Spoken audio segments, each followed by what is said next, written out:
Wih, ngopo iki? Sabar. Kuwi lho, keboro kuwi kok anu rambut gede. Enek rembug iki dirembug iki nek ngopo iki? Hah?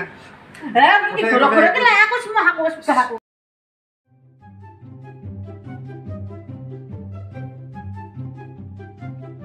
Bidang iki dong dilongkat panen iki. Lah berkatus yo payu iki. Wah, Janur gunung apa iki? tangkat Pak. Wah, iki. Ndang panen. Meh gawe surat ka apa iki? Boten iki. Lah ngopo kok janur gunung? Nggih, anu jalan mriki. Ya kok janur gunung dengaren nemen. Ajeng anu entar dulu. Perlu apa? Sampai nah. Apa? Buat toh? Hah? Arto. Oh, duwe. Arto. Kek pira ya? Kali 100. Iki 500 iki. Nggih. Kan 100 enten to. Ya 500 ya ora enak. Ya 200. Barang atuh bentar napa-napa pun 200 kan. 200 iki ya ora giran duwe. Ngenteni maksudku tak duwe gedang ngono lho. Ora duwe. Mboten tentu, Mas. Jelas. Ya gelem ya ngenteni panen gedang kok tak kei. Butuh saiki ya. Wah, ora duwe. Mbon duwe, Pak. Ora duwe kok piye? Mbok duwe, Pak. Tak pasangke. Duwe. Ora duwe. Ora duwe. Saat ini Dol gedang yang gelem 100 ini. 100 ya ora duwe, ora duwe. Kopi 5. Wis, ora duwe. Golek ono liyane. Ora enek, bali. Wah, ya utang. Ora ngomong lah aku. Doblarate. Nuwun. Nuwun. Kowe lho. Rene mlebu. Ngopo?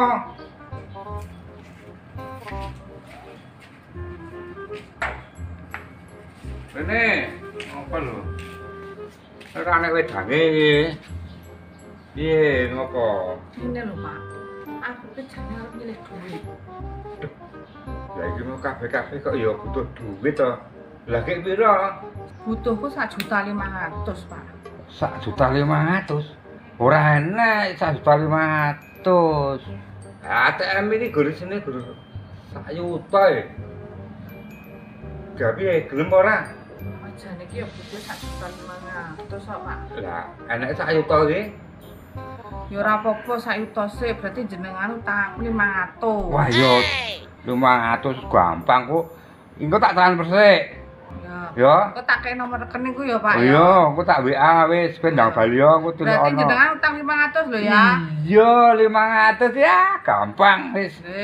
Lemangku nggih, Pak. Oh, nggih, monggo. Donali sik 500 ya, Pak. Nggih, tak bayar. Aku ditang 500. Lho. Kok aku ditang 500 kok. Aku kan sing utangi.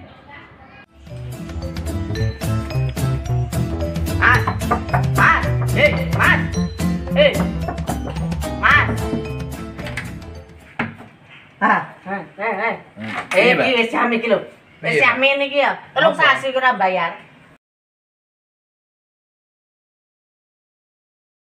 Metu kok kene. Ora ono duwite lho. Terus kapan sing ngarep duitmu? Lha iso mbeno. Ora to. Sedina kas. Ora iso iki wis jam iki 10 menit. Kowe ora bayar iki. Wah, metu. Sedina kas. Metu wis ora iso ayo metu. Alah apa wis ora. Mampu no. Wis ora iki sing dudusi sapa? Ayo. Sikata. Alah ora, ayo wis ora. Ayo wis ayo. Ayo wis ngopo? Wis dudusi sapa ketake ning omah kok. Anu. Sapa? Sedina kas. Ora iso iki wis jam tes. Kan gak enak duit, mbok bayar kowe oleh terus kene. Lah iki nek enak duit, ya wis ayo metu. Jibo barang-barang sik. Ngono, tak anteni. Cepat. Yo.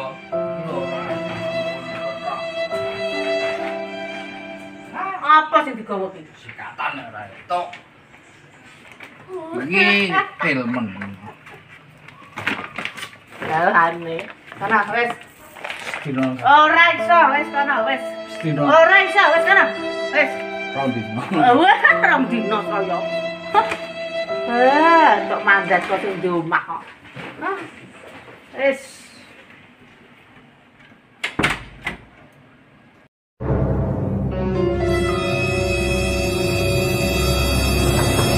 Mas, woi. Mas, jare menyor utang, Mas. Woi, Mas. Nadis tak keprok tenan kok. Tak keprok tenan lho, Mas. Woi. Nah, Apa apa, Mbak? rene sik. Kok rene sik. Piye? Sing kontrakan kene ndi? Tak kon lunga. Lah kok iso? Lah telung sasi ra bayar. Lah kok ora omong? Omong sapa? Omong aku no. Lah apa urusane karo kowe? Lah, kowe iki apa ya sing di omah iki? Gayeng Lah aku kan entuk mandat karo sing di omah. Lah iki ndek utang aku. Ya, ora ngerti aku. Berarti kowe tanggung jawab. Kowe sing bayar utange. Tak utang. Lah kok aku? Lah kowe sing ngusir kok. Lah iki aku kan entuk mandat karo sing di omah. Kowe sing ngusir, kowe sing Wis ora iso. Deket saya. Yo, malah ngono. Ngopo iki? Sabar. Ha iki gara-gara iki ya. Enek rembug iki dirembug iki nek ngopo iki? Hah? Lah iki gara-gara iki lek aku semua aku wis udah urusan karo dhek. Siji. Coba ayo ndare. Aku sik. Piye tak Aku sik. Yo krek yo nek nasibe nek sing ngomong. Wis gak, Pak. Aku seramut ngolatke pintu apa kulkas dua pintu kae sregah aku. Males. Wis gak. Mau njaluk dhisik bareng anu kok wegah. Wis, nek ndare ngomong. Ngene lho.